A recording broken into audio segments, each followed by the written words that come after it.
আজকে গিয়েছিলাম আমার এক বান্ধবীকে নিয়ে মতিঝিল পার্ক। আর এরকম ভাবে যে আমাকে কেউ গোলাপ দিয়ে প্রপোজ করবে আমি ভাবতেও পারিনি। তো সকাল সকাল হাই তুলতে তুলতে আমার বান্ধবীর কল চলে আসে।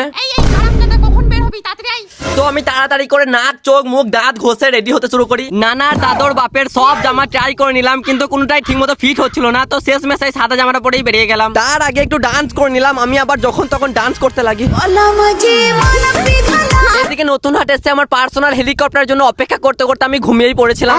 অবশেষে 301 কোটি একদিন অপেক্ষা করার পর আমার পার্সোনাল হেলিকপ্টার চলে আসে। তারপর উঠা নামা নামা উঠা উঠা উঠা নামা নামা নামা করতে করতে কলার কান্দিতে এসে পৌঁছাই। তারপর এখান থেকে 3000 কিলোমিটার হেঁটে গিয়ে ইংল্যান্ডের নিউ মতিঝিল পার্কে এসে পৌঁছাই। আমি এই জন্যই ভাবি আমার বাড়িতে আমাকে এত গরম কেন লাগে, কারণ আমার ফ্যানগুলো তো সব ভাই মুর্শিদাবাদে। এই পার্কে একটা ফেসবুক মিটআপ চলছিল, যেখানে আমাকে ডাকা হয় নাই, তাও চলে গেছিলাম। আর আমি ঢুকতেই সবাই মিটআপ ছেড়ে দিয়ে আমার কাছে চলে আসে। না না গাইস, চুমু খেতে নয়, ছবি তুলতে। আর বাড়ি আসার পথে অনেক রাত হয়ে গেছিল। এখানকার কাকুদেরকে জিজ্ঞেস করতে বলে আজকে আর বাস নাই।